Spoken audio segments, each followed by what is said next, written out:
Glória a Deus. Graça, misericórdia e paz da parte do Senhor. Glória a Deus. Quem vos fala é o evangelista Diego Souza. E quero cumprimentar quem estiver assistindo esse vídeo. Deus abençoe. Estou gravando esse vídeo com o intuito da gente pensar mais um pouco sobre as coisas do Senhor, bater um papo com as coisas de Deus e o nome do Senhor ser glorificado. Glória a Deus. Eu quero trazer, meus amigos, meus irmãos em Cristo, eu quero trazer uma palavra de reflexão neste vídeo, aonde Deus me incomodou, e está no livro de Efésios, capítulo 6, a partir do verso 10, aonde tem um tema, aonde tem um título, as armaduras de Deus. E o que são as armaduras de Deus? A gente tem que entender que a gente tem em comum um inimigo de nossas almas. A gente tem um inimigo. Então, Paulo, quando escreveu esse texto, Paulo estava preso e tinha por costume, tinha um ou dois soldados na porta da prisão de Paulo, do cárcere. Paulo, vendo aquele soldado por qual lhe guardava, o Espírito Santo do Senhor falou: Paulo, é assim que eu quero a minha igreja, revestido como está aquele soldado e as armaduras como estão nele. Aí ele dá uma lista de armadura para a igreja, aonde são 6 partes da armadura, e a 7ª parte é um fortalecimento, uma dica para fortalecer, para sustentar a armadura. Então, pegue sua Bíblia, abra comigo no livro de Efésios, capítulo 6, a partir do verso 10. Glória a Deus. Louvado seja o Senhor. Capítulo 6, verso 10 de Efésios, assim está escrito: No demais, irmãos meus, fortalecei-vos no Senhor e na força de seu poder. Revesti-vos de toda a armadura de Deus, para que possa estar firme contra as astúcias e ciladas do diabo. Porque não temos que lutar contra carne e sangue, mas sim contra principado, contra as potestades, contra os príncipes das trevas deste século, contra as hortes espirituais da maldade nos lugares celestiais. Portanto, tomai toda a armadura de Deus, para que possa resistir no dia mau, e havendo feito tudo, ficais firmes. Aí agora ele vem, a partir do verso 14, ele vem dar a lista dessa armadura. Ele fala: estai, pois, firmes, tendo cingido vossos lombos com a verdade, e revesti-vos da couraça da justiça, e calçando os pés na preparação do evangelho da paz, tomando sobretudo o escudo da fé, com o qual podereis apagar todos os dardos inflamados do maligno. Tomai também o capacete da salvação e a espada do Espírito, que é a palavra de Deus.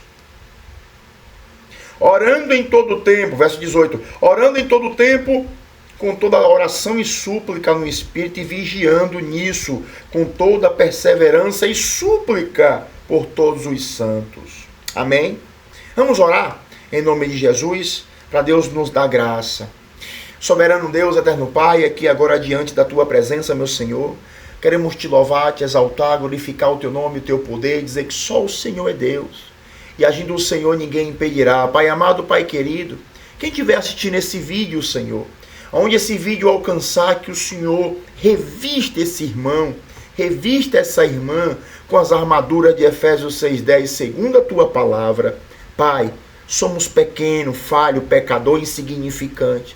Tu és santo, poderoso, único, verdadeiro, santo, justo, onipotente, onipresente, onisciente, verdadeiro. Pai, em nome de Jesus, obrigado por esta palavra. Nos dá entendimento da tua mensagem, em nome de Jesus Cristo. Fica conosco na figura de teu Espírito Santo. Amém. Amados irmãos, quero trazer hoje uma reflexão sobre Efésios 6:10, o qual, como eu disse, são 6 partes.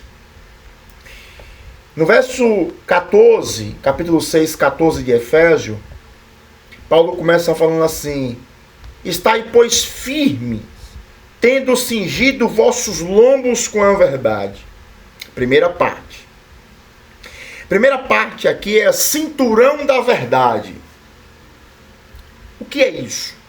Cinturão da verdade era um cinto de couro que ficava na região lombar, na região da cintura. Não era o cinto que segurava a vestimenta do soldado. Era o cinturão que segurava a bainha da espada. Esse cinturão era largo e, ao mesmo tempo, ele dava um conforto a mais na região lombar, nas costas de quem estava usando. Então, cinturão da verdade. O que é isso? Na região lombar, onde ficava esse cinturão, essa região é uma região dominante. Eu vou explicar. Em Ezequiel 47:4, Ezequiel está diante de um rio, e Ezequiel fala: filho do homem, tu pode atravessar? Posso. Então vai. Aí ele começa a andar. Aí Ezequiel fala: eu medi alguns corvados, alguns côvados, e a água bateu no meu joelho.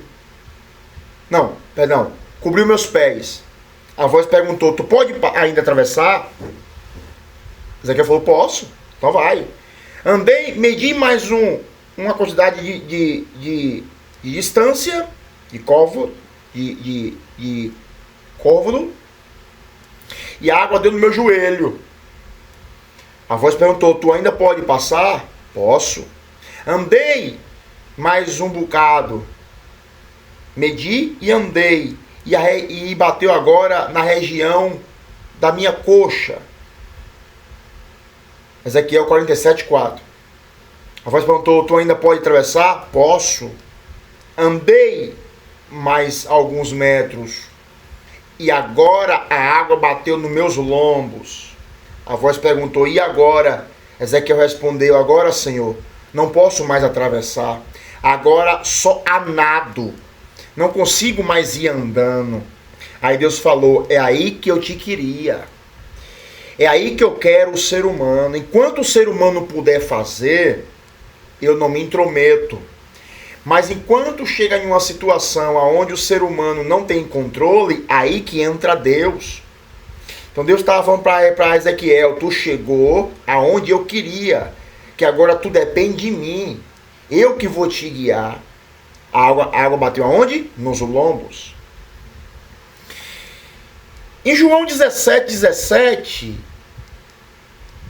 assim está escrito: a tua palavra é a verdade. Eu estou falando sobre a primeira parte da armadura, cinturão da verdade.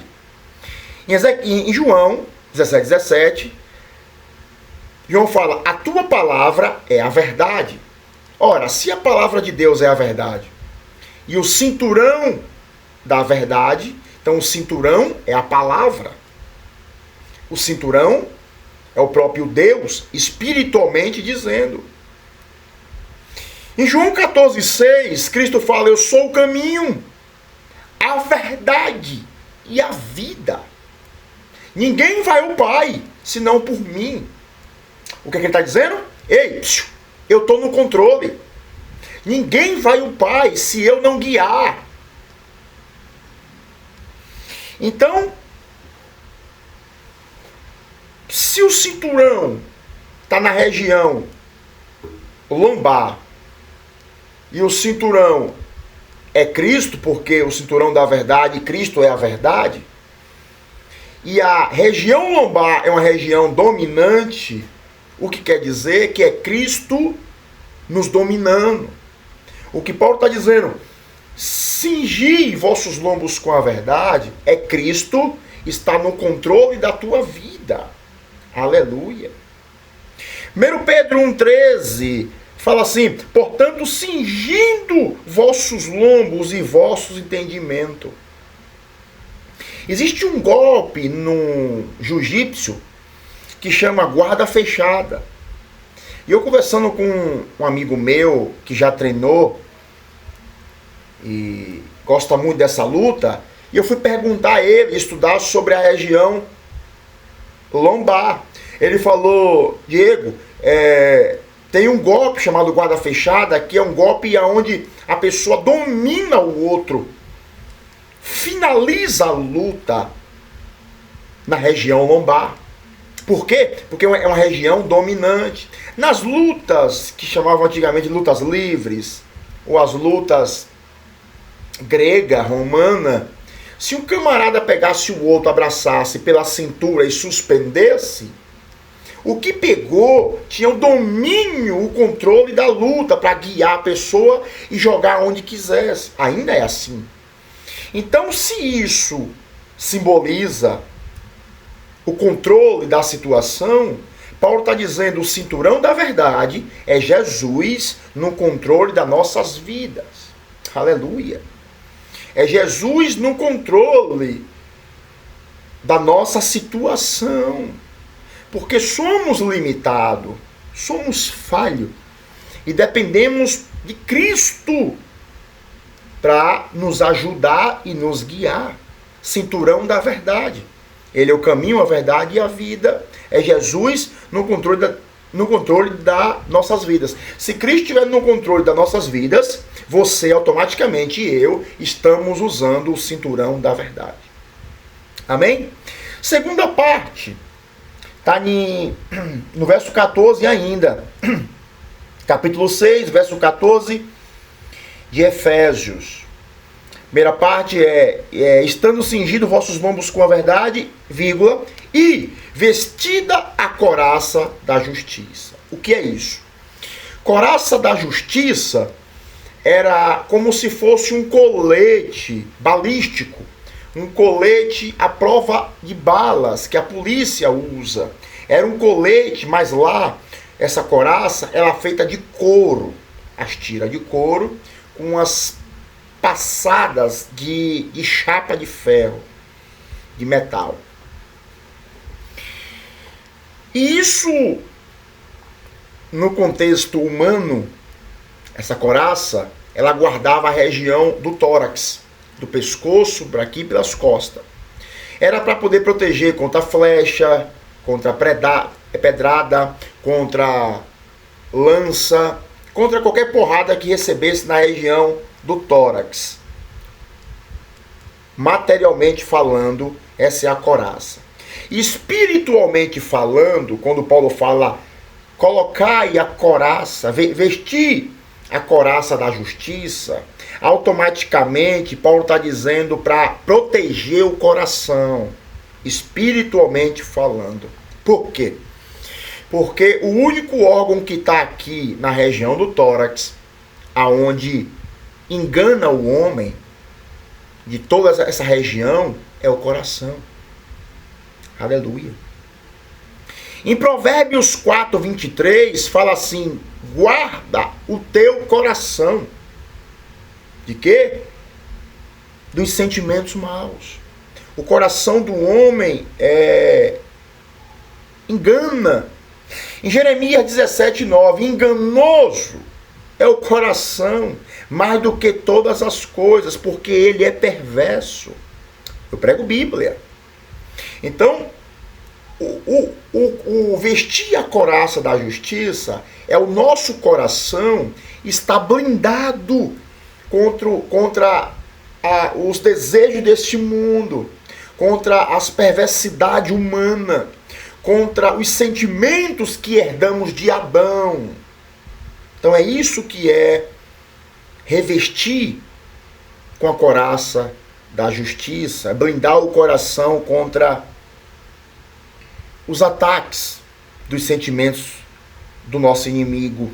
Em Atos 5:3, tem um casal que, por causa de uma propriedade, quem lê Bíblia sabe, ele foi enganar Pedro, ou melhor, foi tentar enganar Pedro, só que na verdade ele estava enganando o Espírito Santo. Então ele chegou até Pedro e falou que tinha vendido uma propriedade por um valor e mentiu, era outro. Quando ele chegou e mentiu para Pedro, Pedro falou assim, Atos 5:3, Ananias, Pedro falou, Ananias, por que deixou Satanás encher teu coração para que mentisse contra o Espírito Santo? Eu estou falando na segunda parte das armaduras, couraça da justiça. Por que deixou Satanás encher o teu coração de maldade? Então, naquele momento, Ananias e sua esposa não tinham a couraça da justiça. Não blindou o coração contra as astúcias do inimigo. Aleluia, glória a Deus, que Deus vos abençoe. Salmo 51:10. Cria em mim, ó Deus, um coração puro e um coração reto. Por quê? Porque o coração é perverso, o coração é mau, o coração deseja aquilo que não pode. Então, você revestir da couraça da justiça é você blindar o seu coração contra as coisas más do mundo.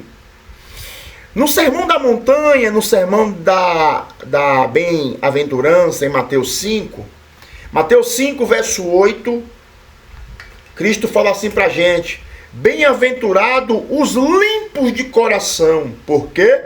Porque eles verão a Deus. Glória a Deus. Bem-aventurado os limpos de coração, porque eles verão a Deus. Então aprenda o que o Espírito Santo nos fala esta noite, aleluia, para a glória de Deus. A honra e a glória seja para o Senhor. Então, a couraça da justiça é blindar o nosso coração contra os desejos maus, que o coração deseja, absorve coisas que nos faz pecar. Vamos para frente. Terceira parte da armadura está no verso 15. E fala assim, e calçando os pés na preparação do evangelho da paz. O que é isso? Calçar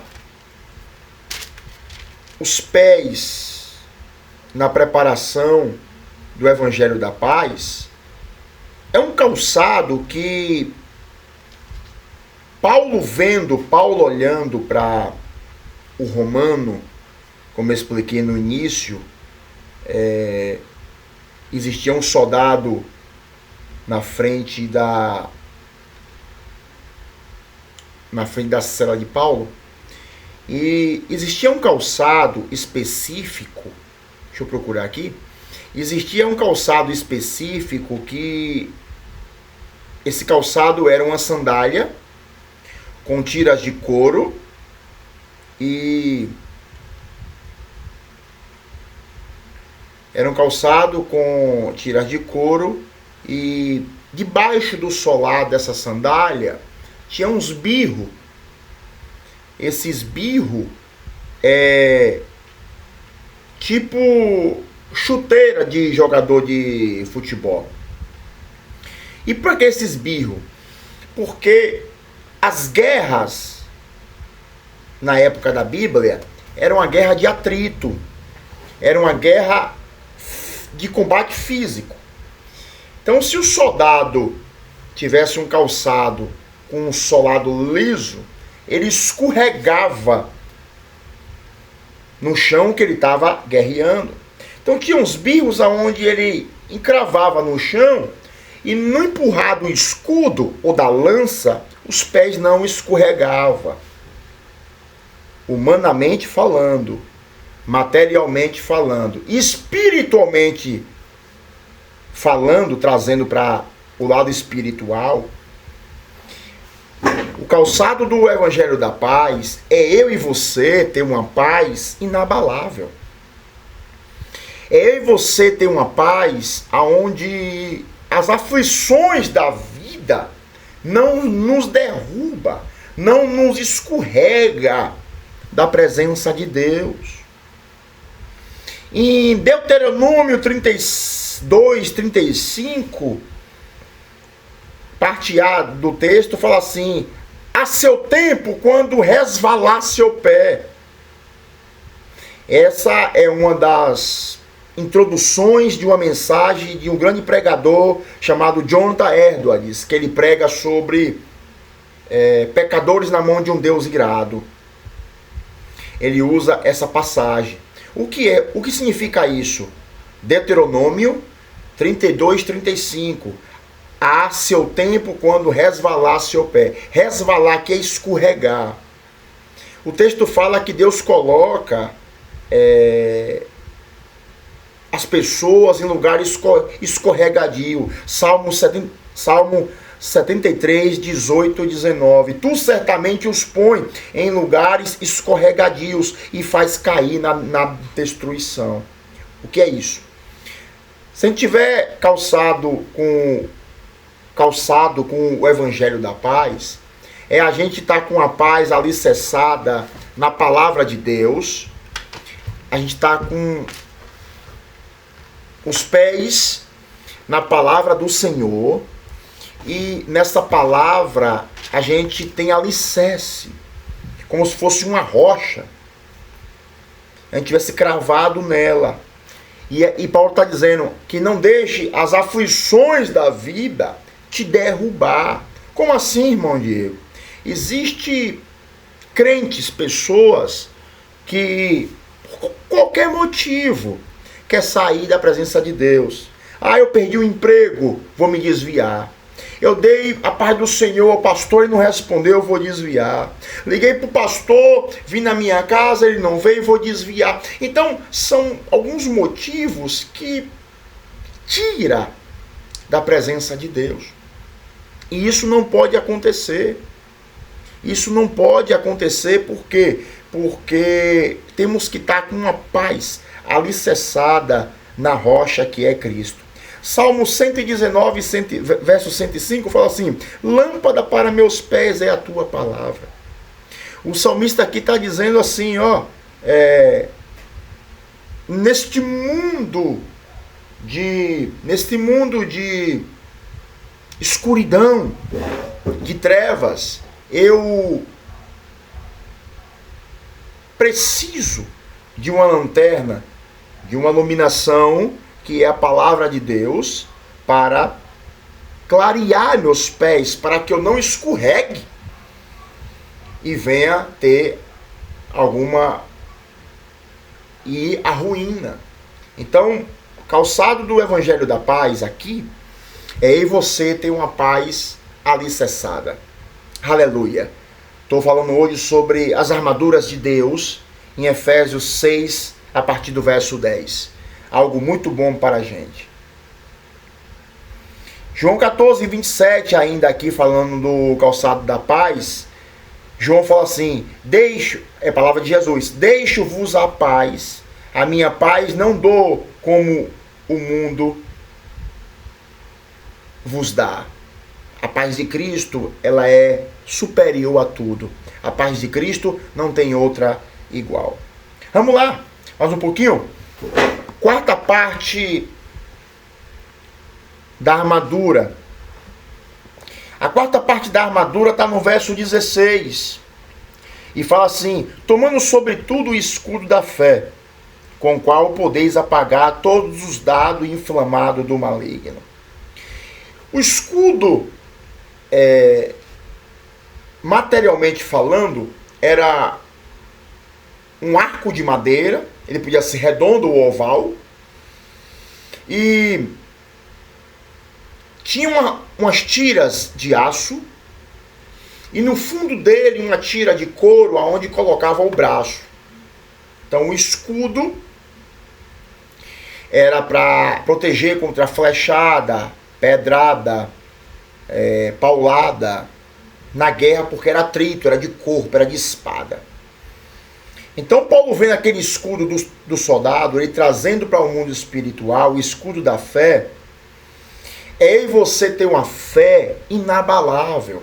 É eu e você ter uma fé de entregar algo na mão de Deus e esperar.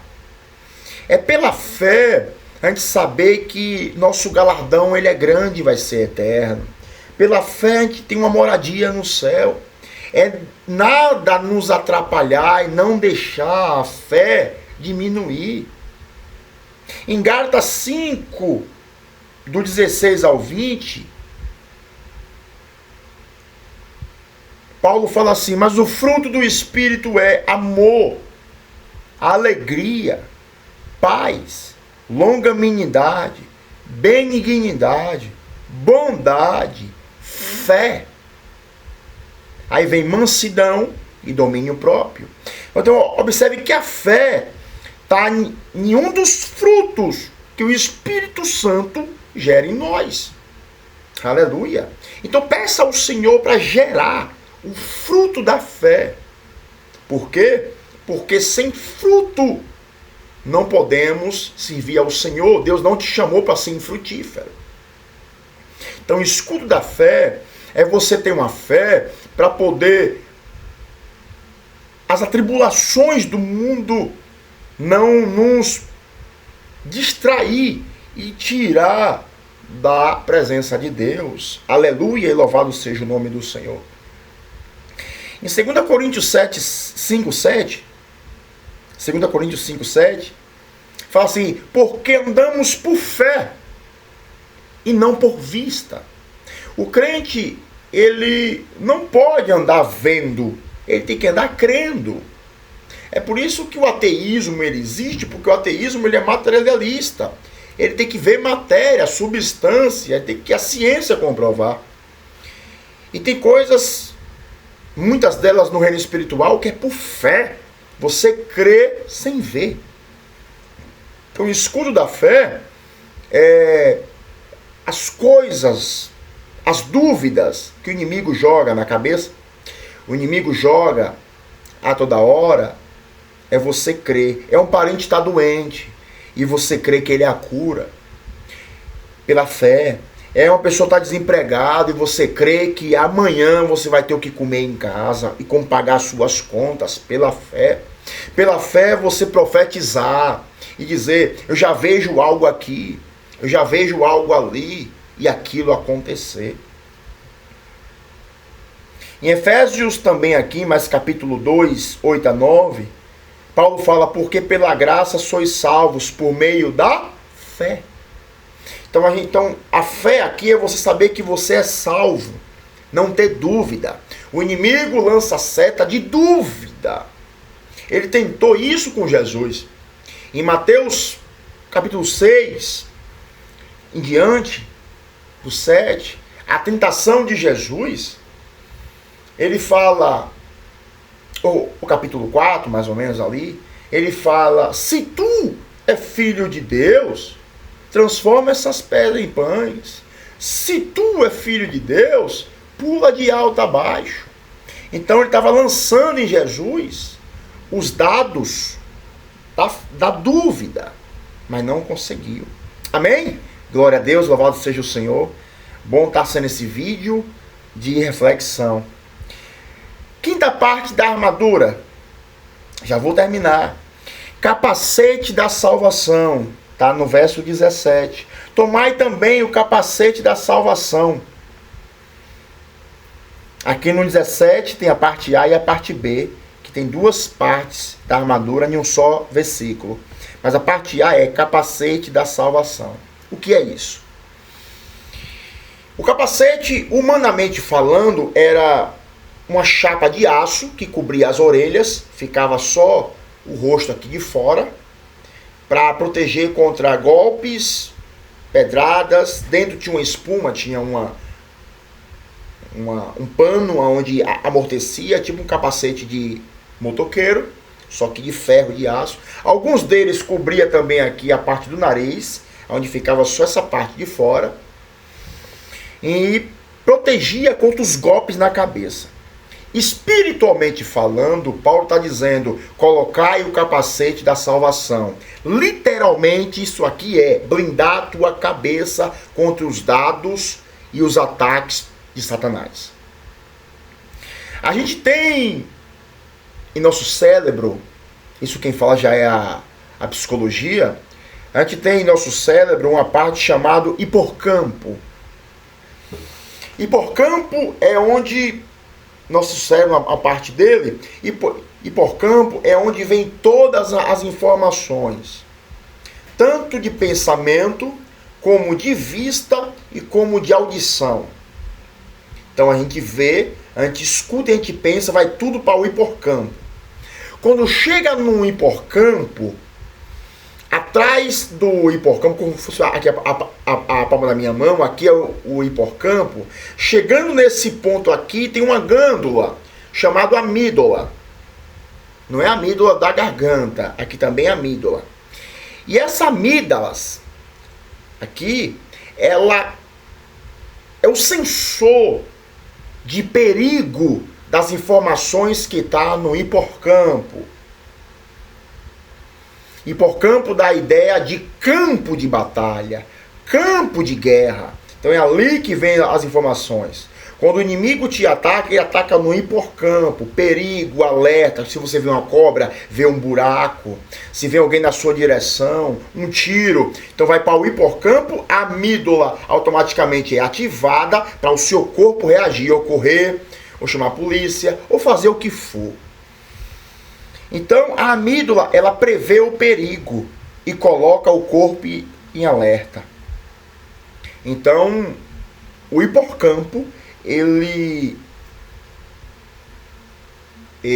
é a glândula que tem a recepção para o perigo. Então a gente literalmente blindar nossa cabeça contra as astúcias do inimigo. Em Salmo 23, verso 5, parte A, fala: unge minha cabeça, Senhor, e meu cálice transborda. Ungir aqui a cabeça é protegê-la, é blindá-la contra as coisas, os ataques do inimigo. Nessa parte do Salmo 23, verso 5, humanamente ele também dizendo, é o que?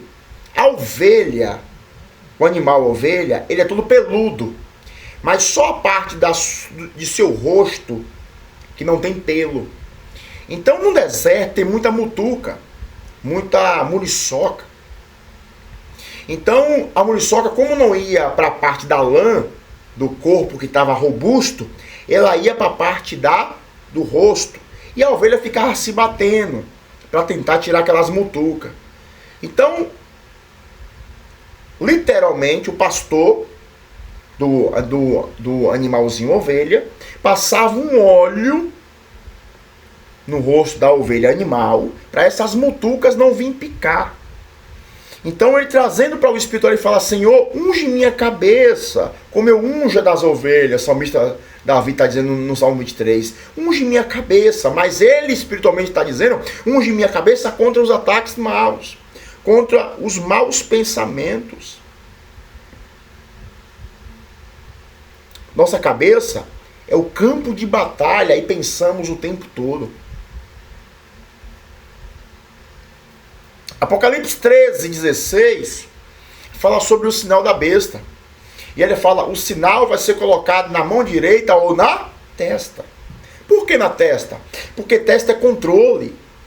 Aqui é o controle.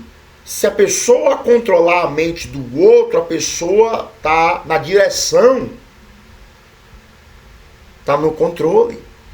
Então quando ele fala capacete da salvação é nosso pensamento estar blindado nas coisas de Deus. Porque os ataques em nossa mente, no dia a dia, ele é muito grande. Em Colossenses 3:2, Paulo fala: pensai nas coisas que são de cima e não nas coisas terrenas. Ele fala: pensai nas coisas de cima. Paulo está dizendo: ocupai a nossa mente, a vossa mente, com as coisas de Deus. O que temos aí, irmãos, desculpa a expressão, de besteira, de bobalhada nas redes sociais para afetar a nossa mente, é muito grande.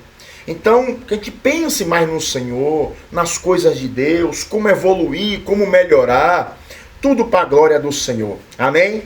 Deus abençoe. Glória a Deus. Aqui quem vos fala é Evangelista Diego. Glória a Deus.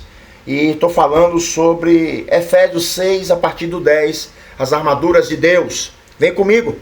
Vamos meditar na palavra do Senhor.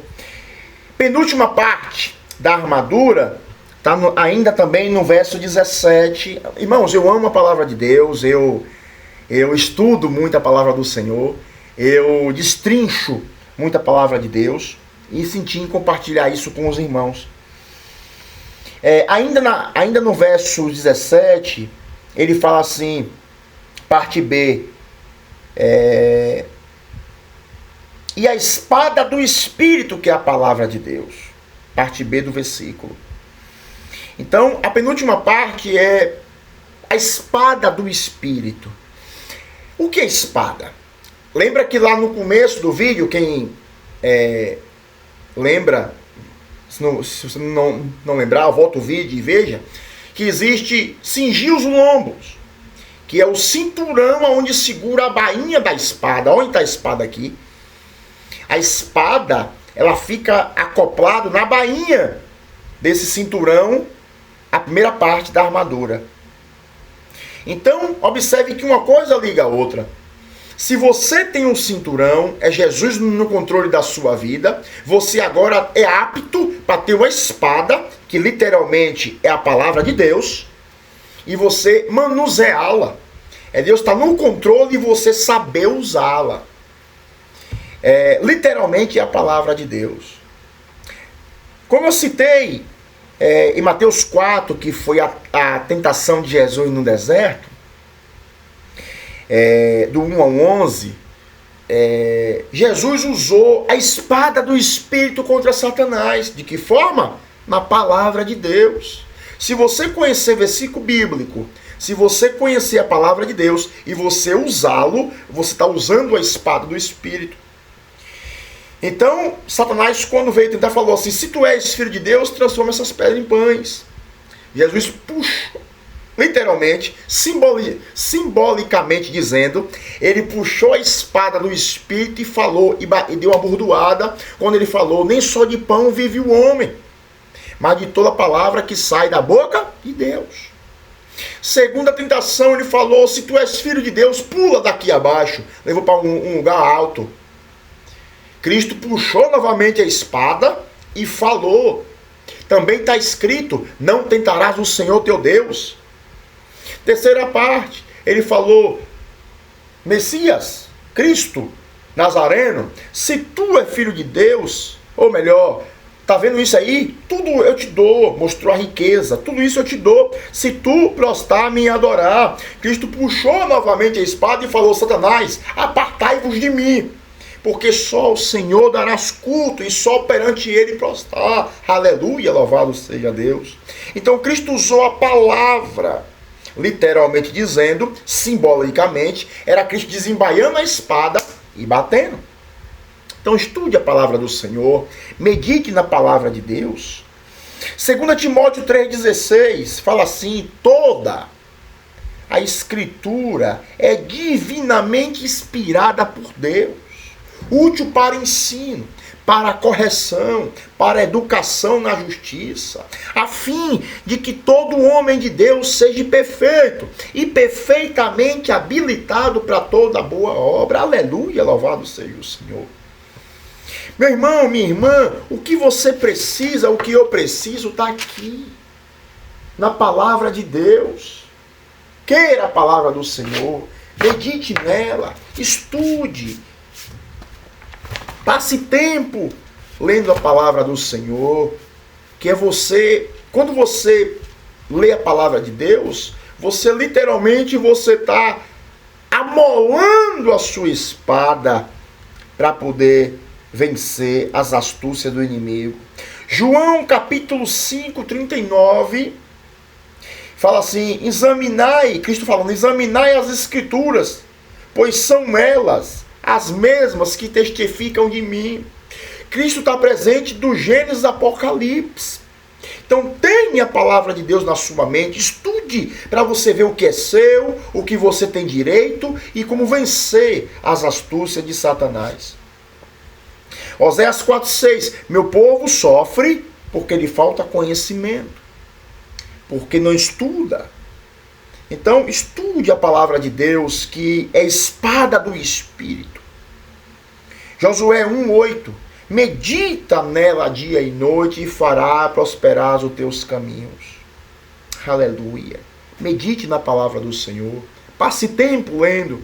Peça, invista em material de estudo. Invista em Bíblias, em livros. Estude a palavra de Deus.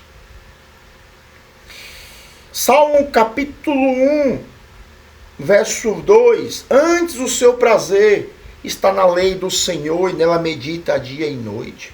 Aleluia. Estou falando sobre as armaduras de Deus, as armaduras do Espírito Santo de Deus. E a sétima parte, que não é parte da armadura, mas é um bônus, é uma força atrativa, porque a gente reverte das armaduras, agora vem esse poder, que é a sétima parte, para fixar. Eu gosto de brincar e dizer assim, que a sétima parte, que eu vou citar agora o que é, a sétima parte é a cola que segura a armadura em nosso corpo. A sétima parte está no verso 18. Capítulo 6, verso 18 de Efésios fala, orando em todo o tempo, com toda oração e súplica no Espírito, e vigiando, nisso com toda perseverança e súplica por todos os santos. Aleluia. A sétima parte aqui é a oração. A oração e súplica. O que você tem orado para Deus? Ore ao Senhor. Passe tempo meditando na palavra e oração. Daniel 6, e orava Daniel 3 vezes ao dia. Uma coisa que eu fui estudar sobre isso é que o que é orar 3 vezes ao dia? Sendo que tem testemunho aqui de pessoas, irmãos que eu conheço, que orou 24 horas, passou 8, 7, 4 horas orando. Como é que Daniel orou 3 vezes ao dia e isso se destacou na Bíblia Sagrada? Eu fui pesquisar e é o seguinte, quando fala Daniel orava 3 vezes ao dia, 3 vezes ao dia significa as 3 refeições. Café, almoço e janta.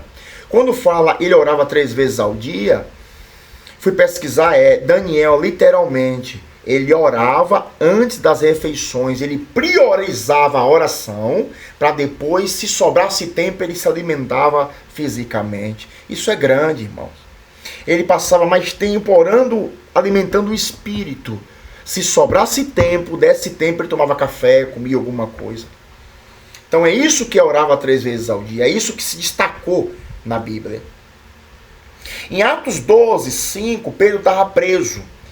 E fala assim o texto, e Pedro preso, e a igreja orava por ele.